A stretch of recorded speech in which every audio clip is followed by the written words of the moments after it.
Hi everyone, welcome again in this video. इस video में हम देखो क्या करने वाले हैं। प्रीवियस ईयर क्वेश्चन करने वाले हैं। क्या करने वाले हैं? Previous year question. ठीक है। सेट अब देख लें, क्यूपी कोड जो है क्वेश्चन पेपर कोड 3011 है। आप मैच कर सकते हैं। ठीक है, ये आपका पेपर है ना। 104A। ठीक है, सब आप मिला लो, यही हम सॉल्व करने वाले हैं। तो पहला क्वेश्चन देखो क्या है, एमसीक्यूज है, सेक्शन 1A। पहला क्वेश्चन दिया है, the graph of Y P X है is given for a polynomial P X, the number of zeros of P X form of the graph from the graph. यानी जो graph given है हमको, ये जो ग्राफ है पैराबोला है, तो पैराबोला जो गिवन है हमको y is equal to P x. अब बोल रहा है जो पी एक्स का कितना जीरोज होगा। देखो, जब एक कार्टेशियन प्लेन होता है एक्स एक्सिस पे, ठीक है, जितना कट होता है उतना ही जीरो होता है। मान लो एक कट, दो कट हुआ ना, यहाँ पे दो पॉइंट पे कट हुआ, यहाँ पे तो दो जीरोस होंगे। एक पॉइंट पे यहाँ पे कट हुआ है, एक जीरो होगा। ठीक है, सिंपल सा। ऐसे रहता, देखो 1 पॉइंट, 2 पॉइंट, 3, 4, तो 4 जीरोस हो जाते हैं। ठीक है, इस तरह इस क्वेश्चन को सॉल्व किया जाता है। चलो सेकेंड नंबर क्वेश्चन देखो। इसमें बोला है the value of K for which the pair of equation this and this infinitely many solution. Infinitely many solution के लिए क्या कंडीशन होता है? अगर आपने पॉलिनोमियल पढ़ा होगा, ठीक है, linear equation in two variable, basically linear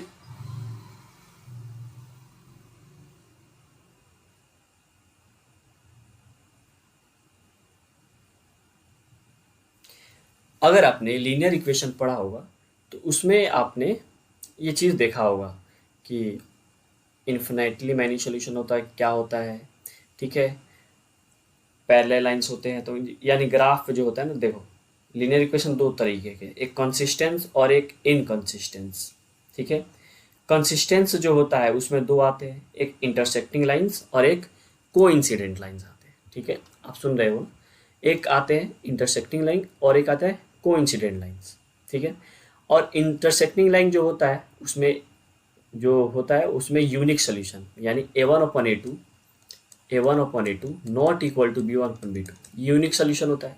ठीक है, और एक होता है जो इनफाइनाइटली मैनी सोल्यूशन, जो इसने बोला है, यानी तीनों equal, a1/a2 equal to b1/b2 equal to c1/c2। और एक होता है इनकंसिस्टेंट, जो कि पैरेलल लाइंस होते हैं, ग्राफ पैरेलल जब बनता है, कोइंसिडेंट में क्या करेगा, इसी पे दूसरा इक्वेशन आ जाएगा, कोइंसिडेंट कर देगा। यूनिक में क्या करेगा, दूसरे को इंटरसेक्ट करेगा, और पैरेलल ऐसे जाएगा। जब पैरेलल जाएगा तो इसका कंडीशन होता है a1/a2 is equal to b1/b2 not equal to c1/c2। ठीक है, इसका कोई सोल्यूशन नहीं होता, पैरेलल होगा सोल्यूशन नहीं होगा। इसको इनकंसिस्टेंस कहते हैं। कंसिस्टेंस और इनकंसिस्टेंस भी जब बोले तो ये दोनों कंडीशन अगर है तो कंसिस्टेंस है, और ये कंडीशन है तो इनकंसिस्टेंस है।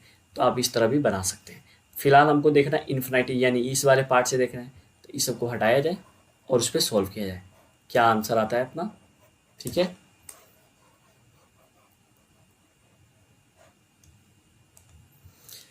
तो इस पे वैल्यू पुट करो।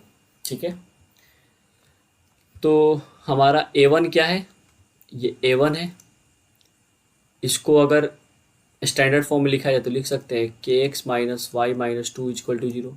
इसको लिख सकते हैं कि x minus two y minus three, ये हुआ b1, ये हुआ c1, इसमें ये हुआ a2, ये हुआ b2 और ये हुआ c2। तो अपना वही कंडीशन था a1 तो लिखेंगे for infinitely many solutions a1/a2 equal to b1/b2 equal to c1/c2। ठीक है,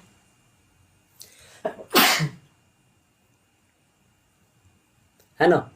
तो a1 क्या है k अपॉन a2 क्या है 6 इक्वल टू b1 क्या है -1 अपॉन c2 क्या, b2 क्या है -2, c1 क्या है -2 और C2 क्या है -3।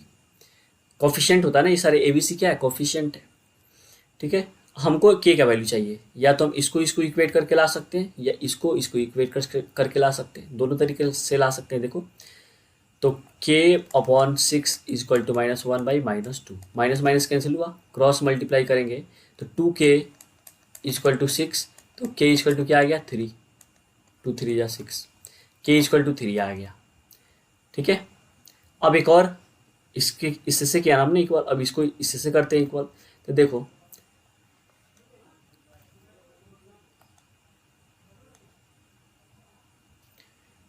इधर K जो दिख रहा है आपको upon 6 is equal to -2/-3, minus minus cancel हुआ, क्रॉस मल्टीप्लाई करेंगे तो 3K इज इक्वल टू आएगा 12, क्या आएगा 12। तो K इज इक्वल टू क्या आया 12/3, K इज इक्वल टू 12/3, तो ये आया 3 4 जा 12, यानी K का वैल्यू यहाँ पे क्या आया 4, और यहाँ पे K का वैल्यू क्या आया है 3। अब आप कंफ्यूज कि K का वैल्यू D ले या K का वैल्यू A ले, क्योंकि इससे हमने सॉल्व किया तो हमारा क्या आया, हमारा आया क्या, हमारा आया 3, और जब हमने इसको इससे कंपेयर किया तो हमारा आया 4। होगा कैसे फिर, कैसे हम बताए कि अब दोनों ऑप्शन तो दिया ही हुआ है ना। ठीक है, इतना तो कन्फ्यूजन बन रहा है, मगर एक चीज़ देखो, जब ये तीनों इक्वल हुआ है A1/A2 equal to B1/B2 equal to C1/C2, यानी तीनों इक्वल होना चाहिए हमारा जो कंडीशन है। तो देखो K जो वैल्यू है 4 है, एक बार 4 करते हैं, 4/6 is equal to -1/-2 is equal to -2/-3, तीनों इक्वल आना चाहिए। तो 2 2 जा 4, 2 3 जा 6, आया 2/3, ये माइनस माइनस कैंसिल हुआ, इक्वल टू माइनस माइनस ये कैंसिल हुआ तो 1/2 आया, और ये आया 2/3। ये तो इक्वल ही नहीं आ रहा है, ये क्या हुआ, ये तो इक्वल ही नहीं आ रहा है ना। ठीक है, चलो अब इसको रख के चेक करते हैं 3 को, तो 3/6 इक्वल टू -1/-2 इक्वल टू -2/-3, इसको इसको कैंसिल, ये कैंसिल हुआ, तो ये देखो 3 1 जा 3, 3 2 जा 6, तो 1/2 इक्वल टू 1/2 इक्वल टू 2/3, ये भी इक्वल नहीं आ रहा है। ये कंडीशन जब हो रहा है तो इक्वल भी तो आना चाहिए, इक्वल आ ही नहीं रहा है, यानी इस कंक्लूजन से हम क्या कह सकते हैं, ना ही 3 होगा आंसर ना ही 4 होगा आंसर, यानी डज नॉट एग्जिस्ट, के का वैल्यू एग्जिस्ट नहीं करेगा, सीधा सा सिंपल सा आंसर। ठीक है, चलो इसको इरेज करते हैं।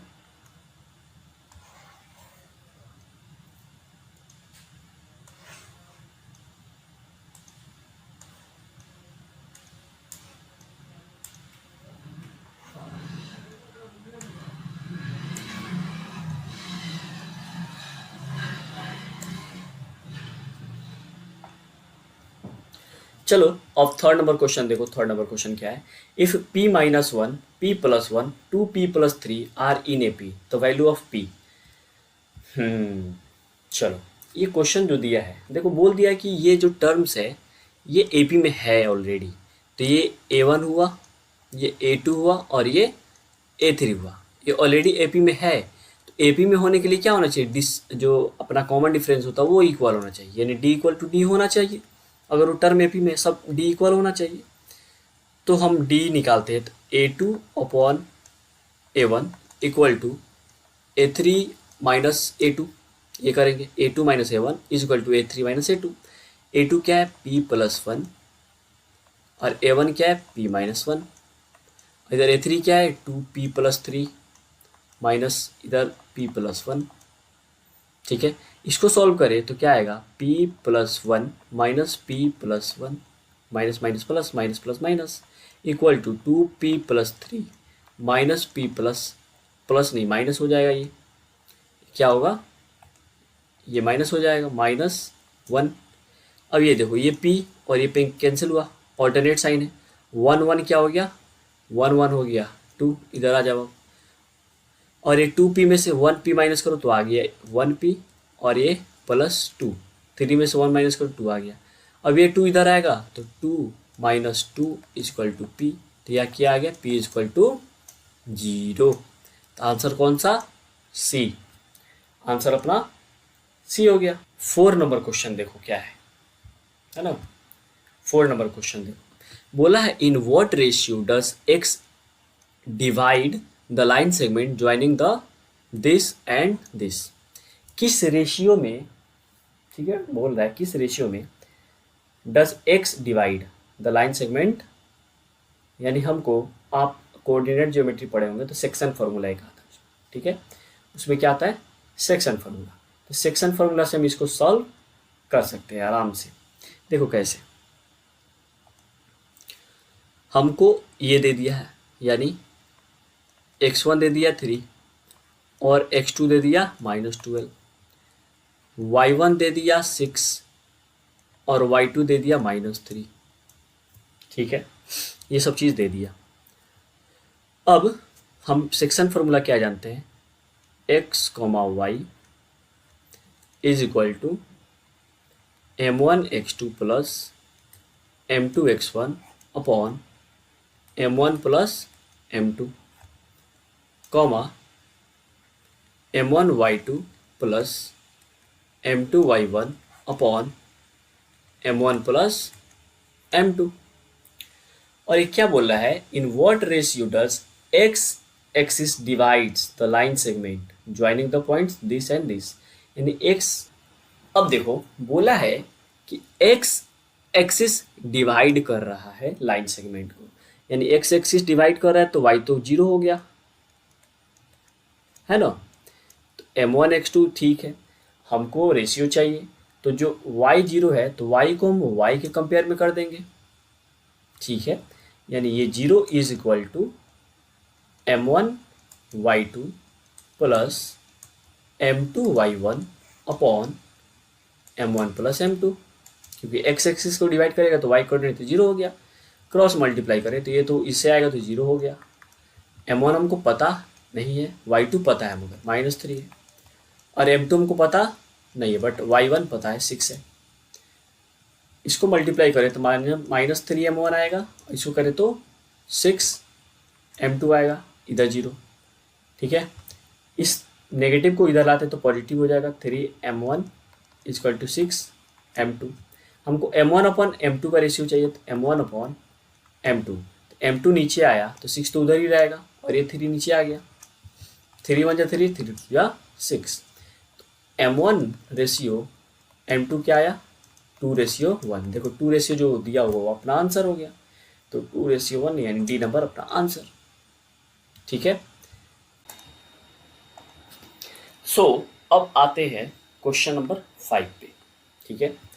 देखो क्वेश्चन नंबर 5 क्या है, in the given figure P Q is a tangent, P Q क्या है, टेंजेंट है, और circle centre at O, A O B हमको गिवन है 95 डिग्री, ए बी क्यू हमको फाइंड करना है, यानी ए बी क्यू ये एंगल हमको फाइंड करना है, ठीक है, कौन सा एंगल, ये एंगल हमको फाइंड करना है, और हमको ये एंगल दिया है। अब एक चीज़ बताओ, जब भी कोई टेंजेंट होता है, ठीक है, उस पर रेडियस जो आती है वो 90 डिग्री बनती है, ठीक है। अब एक चीज़ बताओ, रेडियस ये है ओ ए, है ना, ओ ए इक्वल टू क्या है ओ बी, क्योंकि दोनों रेडियाई ऑफ सर्कल है, रेडियाई ऑफ सर्कल। अब जब ये साइड इक्वल, अपोजिट एंगल भी इक्वल होंगे, यानी ये एंगल और ये एंगल इक्वल होगा, यानी angle A B A O equal to angle A B O, ये एंगल और ये एंगल इक्वल होगा, ठीक है। तो इसको मान लो हम x ले लेते हैं, x ये भी x, एंगल्स हम प्रॉपर्टी लगा करके हम x का वैल्यू निकाल सकते हैं। तो angle A O B plus x is equal to 180 degree, तो 2x is equal to A O B 95 है, तो 180 में से 95 माइनस करो, क्या आएगा 5 और 8, 85, 5 5 10 9 8 17 80, ठीक है, 85 आया। और ये 2 इधर आएगा तो x इक्वल टू क्या आएगा 85/2। इसको डिवाइड करेंगे, 2 4 जा 8, 2 2 जा 4, 2 5 जा 10, यानी 42.5 आया। ये वाला छोटा एंगल है, अब इसको हटा करके हम क्या कर सकते हैं, 42.5 इतना डिग्री आ गया। हमको बस ये चाहिए, तो ये पूरा टोटल अगर 90 डिग्री है, पूरा टोटल 90 डिग्री है, और पूरा टोटल में से ये पार्ट माइनस कर दे तो ये छोटा वाला निकल जाएगा। तो लिख सकते हैं यहाँ पे angle A B Q is equal to 90 minus 42.5। तो क्या आएगा अपना आंसर 47.5, यानी कौन सा ए नंबर आंसर आपका करेक्ट है। चलो अब 6 नंबर क्वेश्चन को जरा देखें।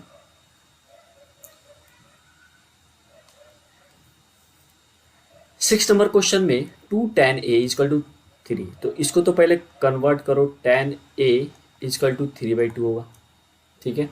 तो value of 4 sin a plus 3 cos a upon 4 sin a minus 3 cos a, ये हमको बताना है। तो इससे तो हमारा p भी निकल जाएगा, p 3k और b 2k। h क्या आएगा, इसका स्क्वायर प्लस इसका स्क्वायर यानी 9k square plus 4k square under root, यानी आया 13k स्क्वायर अंडर रूट, यानी रूट 13k, ठीक है। और अपना sine a equal to p upon H होता है, तो p क्या है 3k और h है रूट 13k, k से k गया यानी 3/√13। उसी तरह cos a निकाल लेते हैं तो b अपॉन एच आता है, तो b क्या है 2k और ये √13k, k से k कटा फिर 2/√13 आया, क्या आया 2/√13 आया, यानी cos हमारा आ गया यहाँ से। अब इसको जरा हटा ले और यहाँ पे वैल्यू जो आया मेरा वो पुट कर देते हैं, फिर उसको इरेज कर लेंगे। क्या यहीं पे है वैल्यू, ठीक है। अब इस वैल्यू को यहाँ पे पुट करो, ठीक है। 4 इंटू साइन ए का वैल्यू क्या है 3/√13 प्लस कॉस का क्या है 2/√13 अपॉन 4 मल्टीप्लाई 3/√13 माइनस 3 इंटू 2/√13। इसको करेंगे सॉल्व तो 12/√13 आएगा, इसको करेंगे तो 6/√13 आएगा, फिर इसको सॉल्व करेंगे तो वही 12/√13 माइनस 6/√13 है ना। इसको सॉल्व करेंगे तो 6/√13 आएगा, और इसको सॉल्व करेंगे तो फिर प्लस है ना, यहाँ सॉरी प्लस है, तो 18/√13 आएगा, और ये आएगा 6/√13। √13 कटा तो 18/6, 6 3 जा 18, यानी हमारा आंसर। चलो 7 नंबर क्वेश्चन को देखो जरा। If alpha beta are the zeros of the polynomial, मतलब ये एक पॉलिनोमियल गिवन है हमको, उसका अल्फा बीटा जीरोज है, तो 1 upon alpha plus 1 upon beta बताओ क्या है, ठीक है। ये तो सिंपल सा क्वेश्चन दे दिया। फिर तो इसको सॉल्व करो पहले, इसको अल्फा बीटा अपॉन क्या आएगा इससे अल्फा प्लस बीटा, इसको सॉल्व करेंगे तो ये आएगा, ठीक है। ये बीटा प्लस अल्फा करो, अल्फा प्लस बीटा करो, सम ही हो रहा है। इसमें से ए क्या आएगा 1, बी क्या आएगा 1 और सी आएगा -1। अल्फा प्लस बीटा क्या होता है -b/a, तो -1/1 यानी -1 आया। तो यहाँ पे अल्फा प्लस बीटा को क्या पुट कर सकते हैं -1, ठीक है, upon alpha into beta. Alpha into beta क्या आ गया -1, यानी गया तो 1 आंसर, तो कहीं 1 ए नंबर हमारा आंसर हो गया। क्या हो गया ए नंबर आंसर हो गया, है ना, सिंपल सा क्वेश्चन।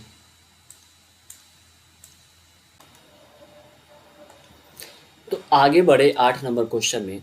तो देखो हमको चेक करना है कि रेशनल रूट्स बताना है, ठीक है। क्या बताना है हमको रेशनल रूट्स बताने हैं, पहला चीज है ना।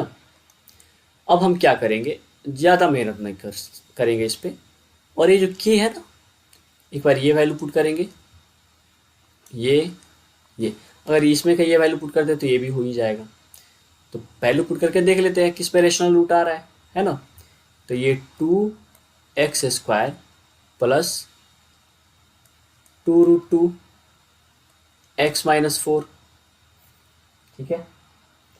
इसको अगर सॉल्व करें, इसको सॉल्व करते हैं ना, तो जाहिर सी बात है इसको अगर सॉल्व करेंगे, रूट वाला पोर्शन है, आंसर हमारा रूट में ही आएगा।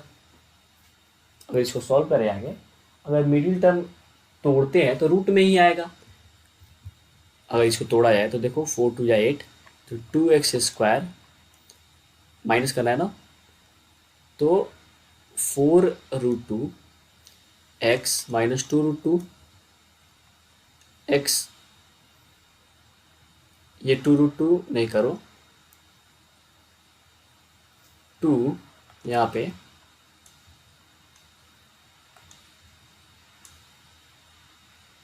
हमको यहाँ पे चाहिए कितना, मल्टीप्लाई करने पे 8 आ जाए। तो देखो मल्टीप्लाई करने पे 8 आना चाहिए ना, और माइनस करने पे हमारा आना चाहिए 2√2। तो 8 को तोड़ा जाए तो 2, ये 4, ये 2, ये 2, तो एक तो रूट में हो गया 2, जो कि समझो ये हुआ, और ये 4, 2 2 का कॉम्बिनेशन बना। एक तरह से देखा जाए तो किसका कॉम्बिनेशन बना, 2 2 का। तो 4 में से अगर 2 माइनस करते हैं तो आ जाएगा 2, मल्टीप्लाई करते हो 4 2 जा 8, बट 8 2 जा 16 हो जाएगा, है ना। तो देख रहे हो थोड़ा कॉम्प्लिकेटेड हो रहा है, माइनस वाला तो ले नहीं रहा, अब प्लस वाला नहीं ले रहा। अब माइनस वाला करके देखते हैं। तो माइनस अगर यहाँ पे रखें, यहाँ पे अगर माइनस रखते हैं तो ये भी माइनस हो जाएगा, ठीक है, ये भी माइनस हो जाएगा। मतलब ये वाला पोर्शन तो हटाओ, क्योंकि वहाँ पे क्वेश्चन माइनस आ गया ना। अब इसके हिसाब से दूसरा कुछ होगा।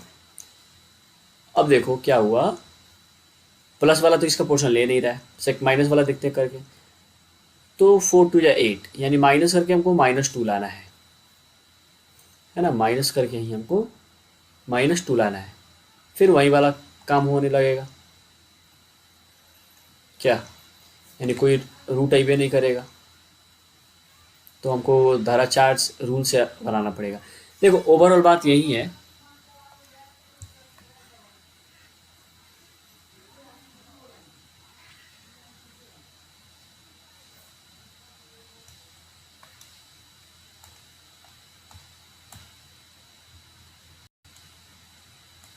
अब आते हैं क्वेश्चन नंबर 8 पे। 8 नंबर क्वेश्चन देखो क्या बोला है, the least positive value for of K for which the quadratic equation this satisfy has rational roots. पहला चीज देखो, अगर रूट होगा तो जाहिर सी बात है रैशनल नहीं होगा, ये भी रूट होगा रैशनल नहीं होगा, रैशनल के लिए रूट नहीं होना चाहिए। अब आता है दो ऑप्शन, और ये और एक ये, इसमें प्लस है, इसमें भी कहीं प्लस है, तो यहाँ से तो एलिमिनेट कर सकते हैं कि यही आंसर होगा सीधा सीधा। और फिर भी देख लेते हैं अगर नेगेटिव वाला नहीं काम किया तो यही वाला आंसर हो जाएगा, यानी ये दो तो एलिमिनेट हो गया रूट की वजह से। और ये सॉल्व करके देख लेते हैं। तो ये 2x² प्लस 2x-4, ये प्लस वाला रख लेते तो इसमें का भी प्लस वाला हो जाएगा, फिर माइनस वाला रख के चेक कर लेंगे। 4 2 या 8 आया, ठीक है। तो ये 2x² हमको लाना है माइनस करके 2x, तो 4x में से 2x माइनस करो -4, 4 2 या 8 मल्टीप्लाई कर, मिडिल टर्म टूट गया, मिडिल टर्म टूट गया इसे। तो यहाँ से 2 कॉमन आएगा तो आएगा 2x, तो x + 2, और इधर से आएगा अपना 2 कॉमन, तो x + 2, यानी x 1, x का एक आएगा 1 और एक आएगा -2। ये हमारा रेशनल है, बिल्कुल रेशनल है, प्लस वाला में काम कर गया। अब माइनस वाला में करता है कि नहीं चेक कर लिया जाए। माइनस वाला में भी अगर कर जाए तो हमारा सी नंबर ऑप्शन सही है, ठीक है।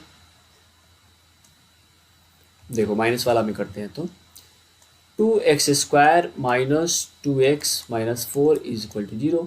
तो 2x² माइनस करके हमको -2 लाना है, तो देखो -4x plus 2x-4 is equal to 0। फिर वही चीज़ है, कॉमन लो तो 2x कॉमन लोगे तो x-2, और इधर 2 कॉमन लो प्लस में तो x-2। तो x एक आएगा प्लस में 2 और एक आएगा x प्लस में 1। ये भी रेशनल है, यानी सी नंबर हमारा आंसर हो जाएगा। हमारा क्या आंसर हो जाएगा? सी नंबर आंसर हो जाएगा। ठीक है, 9 नंबर क्वेश्चन को देखो। 9 नंबर क्वेश्चन में क्या बोला है? 3/4 10² 30 minus sec² 45 plus sin² 60 is equal to, as simple as this question, 3/4 10² 30, 10² 30 का वैल्यू 1/√2 √3 का स्क्वायर माइनस sec² 45 का वैल्यू √2 का स्क्वायर प्लस sin 60 का वैल्यू √3/2 का स्क्वायर। तो ये आया 3/4 इंटू 1/3 माइनस ये आया 2 प्लस आया 3/4। ये 3 से 3 तो कैंसिल हो गया, तो ये आया 1/4 माइनस 2 प्लस 3/4। ये 3/4 आ गया, है ना। अब देखो इसको सॉल्व करें, आएगा 4, यह आया 1 प्लस 3 माइनस 2। इसको सॉल्व करेंगे तो आएगा 1 माइनस 2, आंसर -1, यानी ए नंबर हमारा आंसर हो गया। कौन सा आंसर हो गया? ए नंबर, सिंपल, इसमें कुछ दम ही नहीं था। 10 नंबर क्वेश्चन देखो क्या बोला है। Curve surface area of a cylinder of height 5 centimetre is 94.2 centimetre square. यानी हमको curve surface area of cylinder, ठीक है, दे चुका है। कितना दिया है? 95.4 सेंटीमीटर स्क्वायर, जिसका हाइट यानी सिलेंडर का हाइट हमको दे दिया कितना? 5 सेंटीमीटर, जो गिवन है पहले उसको लिख लो। Curve surface area of cylinder होता है 2πRH, ठीक है। ये है 94.5। रेडियस ऑफ सिलेंडर पूछ रहा है, तो 2π का वैल्यू बोला 3.14 लो, आर हमको निकालना है, एच हमको दे दिया है 94.2, बस कुछ है नहीं तब। 5 2 10 हो गया, तो ये हो गया 10 × 3.14 into R is equal to 94.2। इसको करेंगे मल्टीप्लाई, ये पॉइंट गया तो 00, 1 0 1 0 कैंसिल हुआ, तो R is equal to 94.2 upon ये कर सकते हैं 31.4।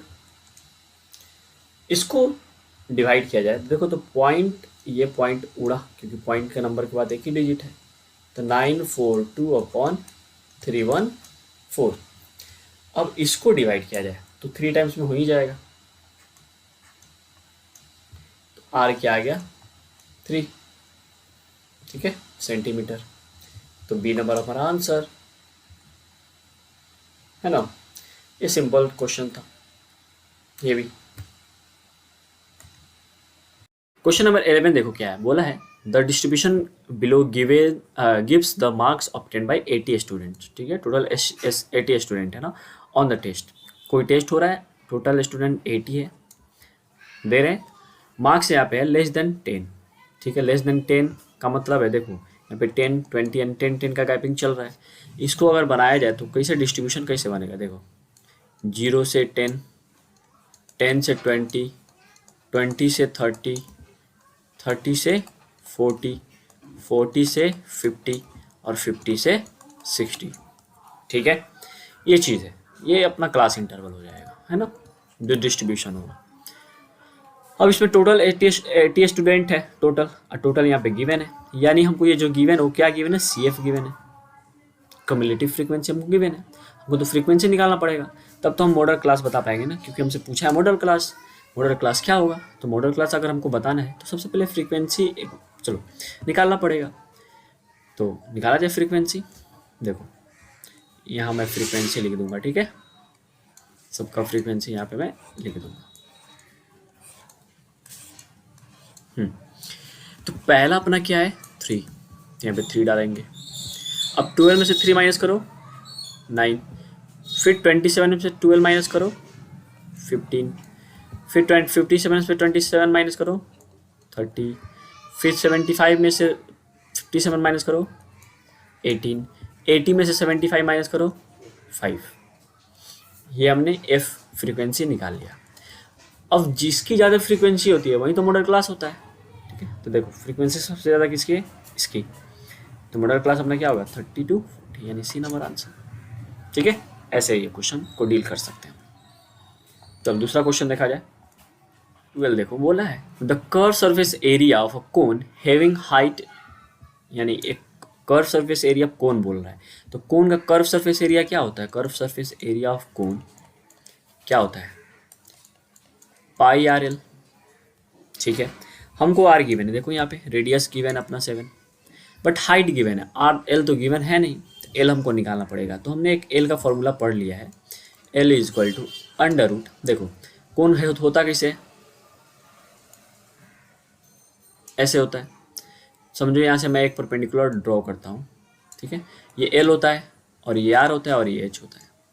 हमको ये निकालना है, ये क्या हो जाएगा हाइपोटेन्यूस हो जाएगा ना एक तरह से। तो हाइपोटेन्यूस निकालना तो हाइट, ये जो हाइट गिवन है और रेडियस गिवन, इसको तो ऐड करना होगा इसके स्क्वायर को, पाइथागोरस से एच क्या है 24 का स्क्वायर और आर है 7, ठीक है, और 7 का स्क्वायर था 49, ऐड करो होता आएगा 625, फिर इसको करो सॉल्व तो ये आएगा 25, यानी अंडर रूट ऑफ 625 क्या होता है, पुट करो भाई 22/7 मल्टीप्लाई आर है 7 और एल है 25, 7 कैंसिल हुआ और 22 मल्टीप्लाई 25 करो, मल्टीप्लाई करो, 25 2 जा 50 कैरी 5, 25 2 जा 50 550, देखो तो सी नंबर आंसर, सिंपल, ठीक है। अब आते हैं 30 नंबर क्वेश्चन पे। नंबर क्वेश्चन क्या है, the distance between the points this and this क्या होगा, डिस्टेंस फार्मूला से ये क्वेश्चन है। तो डिस्टेंस फार्मूला तो अगर आपने पढ़ा हो तो याद तो होगा, x2 माइनस x1 का स्क्वायर, ठीक है, और क्या होता है प्लस y2 माइनस y1 का स्क्वायर, यही होता है हमने पढ़ा है। ओरिजिन से क्या होता है x square plus y square, यही होता है ओरिजिन से अगर निकाले जाए तो। देखो इसका एक्स एक्सिस मतलब इसका एक्स कोऑर्डिनेट क्या है 0 है, एब्सिस इसका 0 है, इसका ऑर्डिनेट 0 है, यानी ये 0 0 के डिस्टेंस से एक तरह से देखा जाए तो 0 0 डिस्टेंस से दे रहा है। और ओरिजिन से देखा जाए अगर हम लोग ओरिजिन से देखें, ठीक है, तो ओरिजिन से क्या फॉर्म, मान लो ये पॉइंट है x, y और ये है 0 0, इसके बीच में देखना है, तो x2 माइनस x1 यानी 0 माइनस एक्स का स्क्वायर करेंगे प्लस y2 माइनस y1, तो y2 क्या है ये 0 माइनस y का स्क्वायर करेंगे, नहीं ना करेंगे, तो सॉल्व करो तो मतलब ये डिस्टेंस ये फार्मूला बन जाता है, ओरिजिन से फार्मूला बन जाता है ना। देखो माइनस एक्स का स्क्वायर करेंगे, यहाँ पे माइनस वाई का स्क्वायर करेंगे, आएगा क्या x square plus y square, आ गया कि नहीं आ गया, अंडर रूट तो रहना ही रहना। तो जब भी ऐसा दे, ठीक है, तो हम ये फार्मूला डायरेक्ट बैठा सकते हैं। अगर आपको ये फार्मूला याद नहीं आ रहा है तो आप इस फार्मूला से भी बना सकते हैं।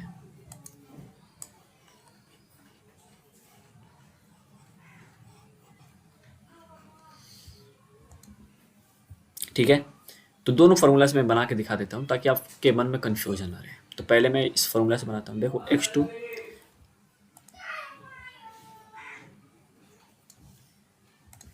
अगर देखा जाए तो ये x1 है और ये y1, ये x2 है और ये y2, तो x2 माइनस x1, तो x2 ये है और x1 ये है 0 है का square plus y2 minus y1, तो y2 है 0 माइनस y1 क्या है 2√5 का square, under root, distance formula में अंडर रूट, लेट कर लेते हैं, ये ए है और ये बी है, तो ए बी के बीच में डिस्टेंस बताना है।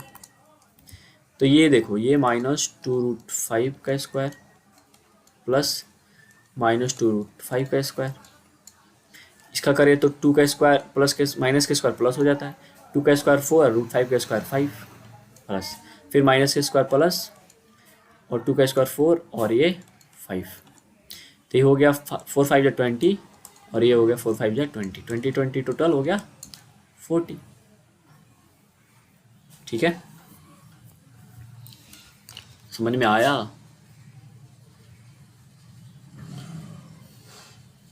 अगर ये सारा चीज़ अंडर रूट में रहेगा, सारा चीज़ किस में रहेगा? अंडर रूट में। ठीक है, अब इसको अंडर रूट से बाहर निकाल, तो इसको हम लिख सकते हैं 4 × 10 40, 4 को तो निकाल सकते हैं 2√10, देखो 2√10 जो होगा वो अपना आंसर, यानी ए नंबर आंसर है। अब इस फार्मूला से डायरेक्ट निकालते हैं। ठीक है, फिर देख -2√5 का स्क्वायर प्लस 2√5 का स्क्वायर, यही है x square plus y square, तो इसका हो जाएगा 4 × 5 प्लस फिर इसका 4 × 5, 20 + 20, सब रूट के अंदर चल रहा है, सब क्या चल रहा है? रूट के अंदर चल रहा है। ये हो गया 40, फिर वहीं आ गया कि नहीं आ गया? 2√10, यानी ऐसे निकालो या ऐसे निकालो, आंसर वहीं आना है। नंबर 14 पे, क्वेश्चन नंबर 14 देखो क्या कह रहे हैं। Which of the following is quadratic polynomial having zeros this and this, यानी इसमें से बताओ कौन ऐसा क्वाड्रेटिक पॉलिनोमियल है जो ये मतलब जिसको सॉल्व करे तो ये और ये जीरोज आएंगे। तो सिंपल सा एक है कि ये वैल्यू पुट करके देख लो, वैल्यू पुट करने पे आंसर सबका जीरो आना चाहिए। ठीक है, दोनों वैल्यू पुट करने पे अगर आंसर जीरो आ जा रहा है, क्या होता है जीरो का मतलब तो यही होता है कि मतलब इसको सॉल्व करे तो ये आंसर आना चाहिए, यानी इसको जीरो को इक्वल करेंगे तभी तो इसका आंसर ये आएगा, यानी इसको जब पुट करे तो वो जीरो को इक्वल आना चाहिए, तो वो जीरोज है।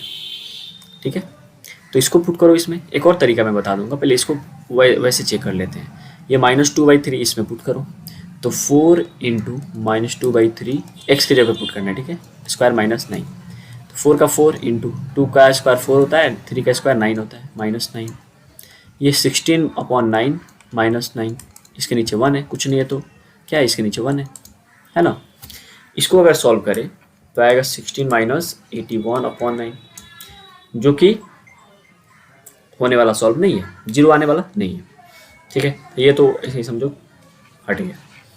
ठीक है, पहले ही वाला नहीं मान रहा है तो दूसरा वाला क्या ही मानेगा। तो अब सेकंड वाले बी पे चेक कर लेते हैं। ठीक है, बी पे देखो चेक करो, तो 4/9 मल्टीप्लाई 9 × x का वैल्यू क्या है, -2/3 का स्क्वायर प्लस 4, तो 4/9 मल्टीप्लाई 9 × 2 का स्क्वायर 4, 3 का स्क्वायर 9 प्लस 4, ये 9 से 9 कैंसिल हुआ, 4/9 मल्टीप्लाई ये 4 और 4 ये 8 होगा ना, ये 4 का 4 आ गया, ये +4, टोटल क्या आ गया 8, तो 4/9 मल्टीप्लाई 8 4 जा 32/9, ये भी नहीं हुआ जीरो, तो ये भी आंसर नहीं होगा अपना। ठीक है, अब देखते हैं थर्ड नंबर, x² + 9/4, तो x² + 9/4, 2 का स्क्वायर होता है 4 और 3 का स्क्वायर होता है 9/9/4, सॉल्व करो तो 36 एलसीएम आएगा, 9 4 जा 16 प्लस 4 9 जा 9 9 जा 81। ठीक है, इसको सॉल्व करें तो 7 और 9/36, ये भी नहीं होगा, यानी अब ये तीनों नहीं होगा तो यही आंसर होगा अपना। क्या यहाँ से 3 तो पता चल ही गया, बट इसको आपको फास्ट फॉरवर्ड में करना है ना, बहुत तेज़ी में करना है। अब तेज़ी का मतलब ये नहीं कि मिस्टेक कर दें, ठीक है, तेज़ी का मतलब है इतना प्रैक्टिस कर लो कि आपको हो जाए। तो ऐसे आंसर हो गया कि ये है, बट पुट करके भी देख लेते हैं सच में वो आंसर है भी या नहीं। ऐसे ही तुक्का नहीं लगा देना कि हाँ चलो वो नहीं है, तो कभी कभी आंसर नहीं भी निकलता है। ठीक है, -4, तो ये आ गया 5 × 9 मल्टीप्लाई 2 का स्क्वायर 4, 3 का स्क्वायर 9 -4, 9 से 9 कैंसिल हुआ, 5 × 4 -4, ये आ गया 0, तो 5 × 0 क्या आ गया 0, यानी थोड़ा लग रहा है कि हाँ ये सही है। चलो पहला सेटिस्फाइड हुआ, सेकंड वाला सेटिस्फाई कर लेते हैं, सेकंड वाला भी सेटिस्फाई हो ही जाएगा। देखो क्यों, क्योंकि माइनस था तो माइनस से फ़र्क पड़ा नहीं, क्योंकि स्क्वायर था, प्लस ही हुआ, यानी ये आंसर अपना डी नंबर सही है।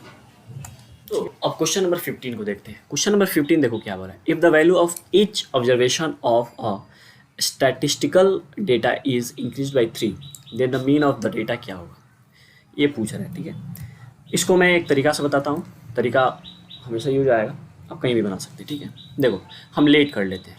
क्या कर लेते हैं, लेट द ऑब्जर्वेशन को हमने लेट कर लिया ए बी सी और डी।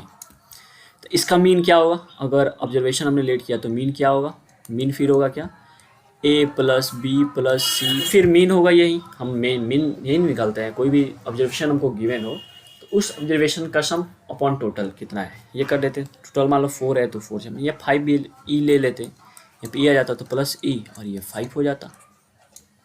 ये हमारा मीन है। ठीक है, अब बोला है कि सब ऑब्जर्वेशन में 3 से इंक्रीज कर दिया जाए, करा जाए सब में 3 इंक्रीज। ये एक है, ये एक है, उसी तरह C प्लस 3 ये भी एक है, फिर D प्लस 3 ये भी एक है, फिर E प्लस 3 ये भी है। सब में एक एक मतलब 3 हमने इंक्रीज कर दिया। अपॉन टोटल क्या आएगा, 5 ही आएगा ना, टोटल 5 ही आएगा। अब देखो नंबर वाले को ऐड करते हैं, A plus B plus C D plus D, इसको लिख लेते हैं A plus B plus C plus D plus E, ये तो एक जगह रहेगा। अपॉन इसको ऐड करते हैं 3 6 9 12 15, तो आ गया 15 अपॉन 5। ठीक है, अब इसको फिर सेपरेट कर देते हैं, A plus B plus C plus D plus E, इसको एक साथ कर देते हैं और 15/5 को एक साथ कर देते हैं, इसको डिवाइड कर देते 3 आएगा।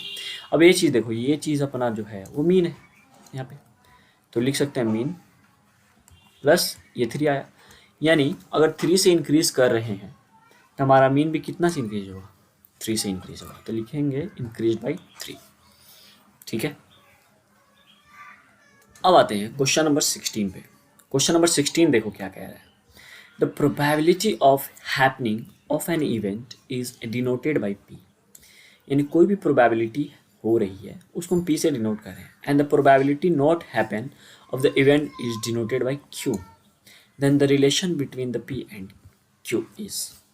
हमने क्या पढ़ा है, probability of an event plus probability of not an event equal to 1 होता है। ठीक है, बट इसमें पी डैश को इसने क्यू ले लिया है तो हम क्यू ले लेते हैं। ठीक है, चलो क्यू है, ये होना चाहिए। देखो तो ये कहीं है, ये आंसर अपना। ठीक है, यहीं थोड़ा उल्टा करता तो क्या करता, p equal to 1 minus Q कर देता, या क्या करता q equal to 1 minus Q P कर देता, या क्या करता p minus 1 equal to minus Q कर देता। ये भी कर सकता था, q minus 1 equal to minus P कर देता। ठीक है, ये कर देता, या कर देता p प्लस क्यू माइनस 1। यानी इस ये पहला कंडीशन, ये दूसरा, तीसरा, चौथा, पांचवा, छठा कंडीशन से कोई भी चीज़ आता है आपको तो ये अपना आंसर होता है। बट ये देखो, ये तो ये दिख नहीं रहा तो ये होगा नहीं, क्योंकि माइनस चाहिए हमको, प्लस दिया, और क्यू माइनस 1 है, हमको 1 माइनस क्यू चाहिए ना कि क्यू माइनस 1, तो ये भी गलत है। और ये p1 q1 तो होगा ही नहीं, तो हम अपना आंसर ये है, सिंपल। ठीक है, देखो क्वेश्चन नंबर 17। क्वेश्चन नंबर 17 क्या बोल रहा है, a girl calculates that the probability of her winning the first prize in lottery is 0.08। ठीक है, ये उसकी मतलब विनिंग प्रोबेबिलिटी है ना फर्स्ट प्राइज का। अगर उसने टोटल इतने टिकट बेचे, ठीक है, इतने टिकट उसने बेचा है, तो how many ticket had she bought. ठीक है, उसने कितने टिकट खरीदे हैं। अगर उसकी प्रोबेबिलिटी है, लिखा ना, girls calculate the probability of her winning price in lottery इतना, यानी उसकी प्रोबेबिलिटी कितना % वो जीत सकती है। ठीक है, 6000 उसने टोटल क्या खरीदा, टिकट्स खरीदा, तो कितना टिकट उसने बेचा, तो कितना टिकट वो खरीदी, ये पूछा जा रहा है।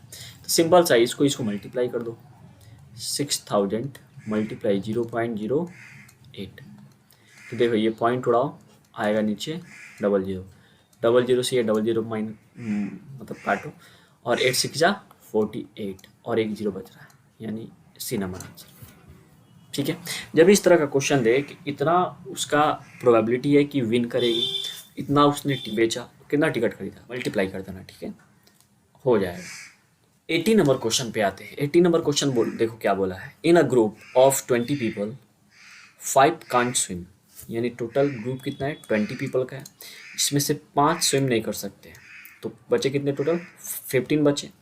If one person is selected at random then probability that she or he will can swim, तो टोटल जो स्विम कर सकते हैं वो कितने बचे 15 बचे, जो टोटल स्विम कर सकते हैं, क्योंकि 5 कर ही नहीं सकते 15 ही करेंगे।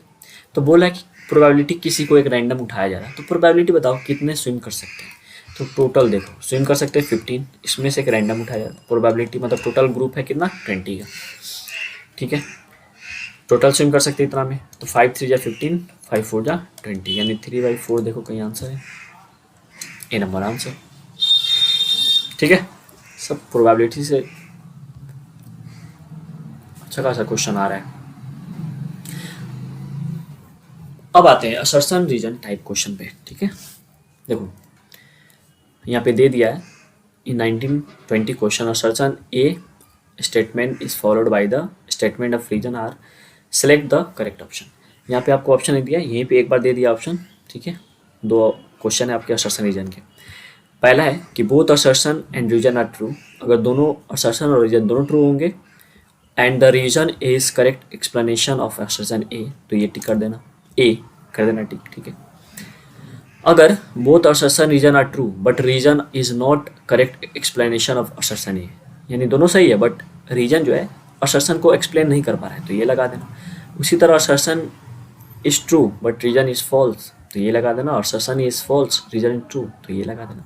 ये ऑप्शन दिया हुआ है, ठीक है। 19 नंबर क्वेश्चन देखो क्या बोला है, देखो 19 नंबर क्वेश्चन में बोला असर्शन दिया, पहले असर्शन को अच्छे से पढ़ लो।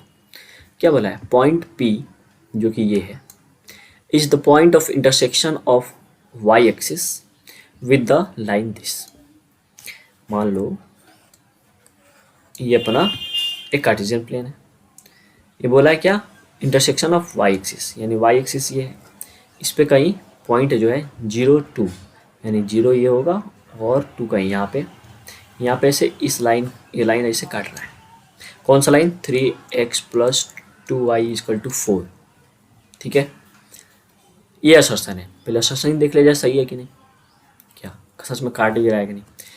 तो ये जो x कोऑर्डिनेट है और y कोऑर्डिनेट है, x y का वैल्यू हमको दे दिया, तो इस पर पुट करो 3 × 0 + 2 × 2 = 4 आना चाहिए, ये तो 0 + 2 2 जा 4 = 4, यानी 4, ये असर्शन अपना सही है, यानी अपना असर्शन सही है। अब देखते हैं रीजन भी सही है कि नहीं, ठीक है। रीजन देखो क्या बोला है, the distance of point this and this from x axis is 2 unit. देख लो डिस्टेंस निकाल के देख लो, तो x² क्या बोला है, distance of point this from x axis, x axis ये है, यहाँ से ये डिस्टेंस 2 यूनिट है, जाहिर सी बात है होगा, ठीक है। ओरिजिन से निकालो तो x² + y², तो 0² + 2², तो 4 √2 = 2, यानी 2 यूनिट। रीजन भी अपना सही है, यानी अपना रीजन भी इसमें सही है। असर्शन और रीजन दोनों सही है। क्या रीजन करेक्ट एक्सप्लेनेशन कर पा रहा है, देखो कर पा रहा है तभी तो 2 यूनिट पे ही हमने लिया है ना, यानी ए नंबर अपना आंसर सही है, ठीक है। क्वेश्चन नंबर 20 को, ठीक है, क्वेश्चन नंबर 90 हमने देख लिया ना, अपना क्या होगा ए नंबर आंसर होगा, यानी इसका असर्शन भी सही है और रीजन भी सही है, ठीक है। और इसने जो बोला है, ठीक है, कि ये जो है पॉइंट इस पे लाई करेगा इंटरसेक्शन वाई पे, इसने करेक्ट कर दिया। और ये बोला है कि distance of a point this from the x axis is 2 unit, तो ये पॉइंट जो है क्या एक्स एक्सिस के 2 यूनिट ऊपर रहेगा, बिल्कुल रहेगा 2 यूनिट ऊपर, क्योंकि ये देखो पॉइंट P जहाँ पे है वो 0 और 2 है, तो करेक्ट एक्सप्लेनेशन यानी ए नंबर आंसर। 20 नंबर क्वेश्चन देखो, इसमें बोला है द असर्शन बोला है क्या the perimeter of triangle ABC is a rational number, पहला पॉइंट, यानी इसका पेरीमीटर जो ट्रायंगल गिवन है अपना, इसका पेरीमीटर हमको क्या आना चाहिए, एक रैशनल नंबर आना चाहिए, ठीक है, और रैशनल नंबर है, ठीक है, तो ठीक है। और फिर सेकंड क्या बोला है, पहले असर्शन को देख लेते हैं, अगर वही गलत निकला तो रीजन असर्शन देखो, ऑप्शन को देखो जरा गौर से, तो क्या असर्शन इज ट्रू, अगर असर्शन ट्रू है, इसमें भी ट्रू है, तब हम रीजन को देखें, यानी इन तीनों में हम रीजन को देख सकते हैं। इसमें अगर असर्शन गलत आ गया तो रीजन ट्रू ही होगा, ठीक है। तो ऐसा क्वेश्चन देता है, तो आप असर्शन को पहले देख लो, चेक कर लो असर्शन क्या है, ट्रू है तो फिर रीजन की तरफ देखेंगे, नहीं तो अगर असर्शन ही फॉल्स है तो डी नंबर पर आंसर हो जाएगा। तो पहले तो पेरीमीटर निकालने के लिए पूरा चाहिए ना हमको, ये मिल गया, ये मिल गया, ये भी तो चाहिए कि नहीं चाहिए, तो ये भी निकाल लेते हैं। तो ये हाइपोटेन्यूज है अपना, तो हाइपोटेन्यूज का फॉर्मूला क्या होता है, this square plus this square, यानी AC निकालना हो हमको, लिखेंगे AB square plus BC square.